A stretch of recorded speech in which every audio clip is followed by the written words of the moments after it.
আইসিসির মিটিং থেকে অনেকটা কড়া ভাষায় বাংলাদেশকে করা হয়েছিল হুঁশিয়ারি, ২৪ ঘন্টার মধ্যে বিশ্বকাপে খেলার ডিসিশন দিতে হবে বাংলাদেশকে। কিন্তু বিসিবি বস আমিনুল ইসলাম বুলবুল আইসিসির সেই আলটিমেটামকে কোনো পাত্তাই দিচ্ছেন না। হ্যাঁ, শেষ একটা ওয়ার্ল্ড অর্গানাইজেশন এভাবে ২৪ ঘন্টা বেঁধে দিতে পারে না। Will keep fighting. দৃঢ় কণ্ঠে তার বলা এই কথাতেই তো পরিষ্কার বাংলাদেশ কতটা শক্তিশালীভাবে নিজেদের যৌক্তিক দাবিতে এখনো অনড় আছে। তবে কোনো কথার মানে বের করে বোঝার অবশ্য প্রয়োজন নেই, কারণ বাংলাদেশের ক্রীড়া উপদেষ্টা স্পষ্ট করেই জানিয়ে দিয়েছেন নিজেদের সিদ্ধান্ত করার চেষ্টা করে নাই। ফলে আমাদের ডিসিশন পরিবর্তন হওয়ার কোনো রকম স্কোপ নাই। আমরা এখনো আশা করব, আমরা মনে করি আমরা আইসিসি থেকে সুবিচার পাই নাই। আমরা এখনো আশা করব আইসিসি সুবিচার করবে।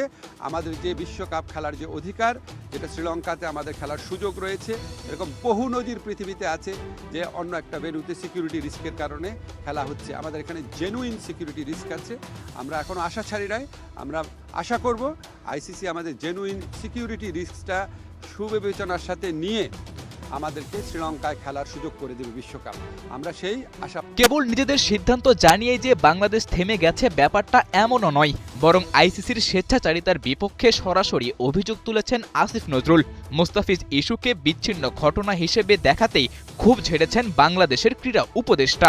কোনো দেশ নাই যেই দেশে আমার একটা প্লেয়ার নিরাপত্তা পায় নাই, এবং যেই দেশে ভারতীয় ক্রিকেট বোর্ড সরকারের একটা এক্সটেন্ডেড পার্ট, তারাই আমার প্লেয়ারকে উগ্রবাদীদের চাপে নিরাপত্তা দিতে ব্যর্থ বা অনীহ হয়েছে। সেই দেশেই খেলা হচ্ছে, সেই দেশের পুলিশ, সেই দেশের সিকিউরিটি এজেন্সিরই দায়িত্ব হবে ক্রিকেটারদেরকে নিরাপত্তা দেওয়া।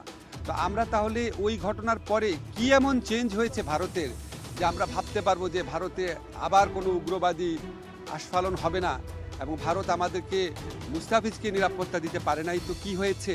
আমাদের ক্রিকেটারদের, আমাদের সাংবাদিকদের, আমাদের দর্শকদের সবাইকে নিরাপত্তা দিতে পারবে। আমাদেরকে এই বিষয়ে কনভিন্স করার জন্য আইসিসি কোনো চেষ্টা করে নাই। আইসিসি আসল যে ইনসিডেন্ট সেটাকে বাদ দিয়ে তার স্ট্যান্ডার্ড যে সিকিউরিটি প্রসিডিউর সেগুলো নিয়ে আলোচনা করেছে। যেখান থেকে গ্রিভান্সটা, সেই ঘটনা নিয়ে আইসিসি কোনো স্ট্যান্ড নেয় নাই ঠিক মতো। এমনকি ভারত অবাক করার ব্যাপার হলো বিসিবি প্রেসিডেন্ট আমিনুল ইসলাম বুলবুলও খোদ আইসিসির বিপক্ষে এনেছেন গুরুতর অভিযোগ। আইসিসির কাছে ২০২৬ টি-20 বিশ্বকাপের সহ আয়োজক শ্রীলঙ্কা, কিন্তু আমিনুল ইসলাম বুলবুলের কথাতে বোঝা যায় এটা কেবলই আইওয়াশ। এখন হচ্ছে, আমরা সকলে বলছি যে শ্রীলঙ্কা কো হোস্ট না। শ্রীলঙ্কা হাইব্রিড মডেলের একটা অংশ, যেখানে অন্য দেশের খেলাগুলো হচ্ছে। সেখানে আমরা সেই দিকে তাকিয়ে আমরা বলেছিলাম যে যেহেতু এটা হাইব্রিড মডেলটাও হয়েছে বিকজ অফ সিকিউরিটি এবং গভর্নমেন্টের অনীহার কারণে, আমরা সেই লাইনেও তাদের আইসিসিকে বলার চেষ্টা করেছি এবং বুঝিয়েছি, কিন্তু তারপরে আমাদের আবেদনকে খারিজ করে দেওয়া হয়েছে। আমরা আবারও দীর্ঘ ক্রিকেট ইতিহাসে কখনোই আইসিসির সিদ্ধান্তের বিরুদ্ধে এতটা মুখোমুখি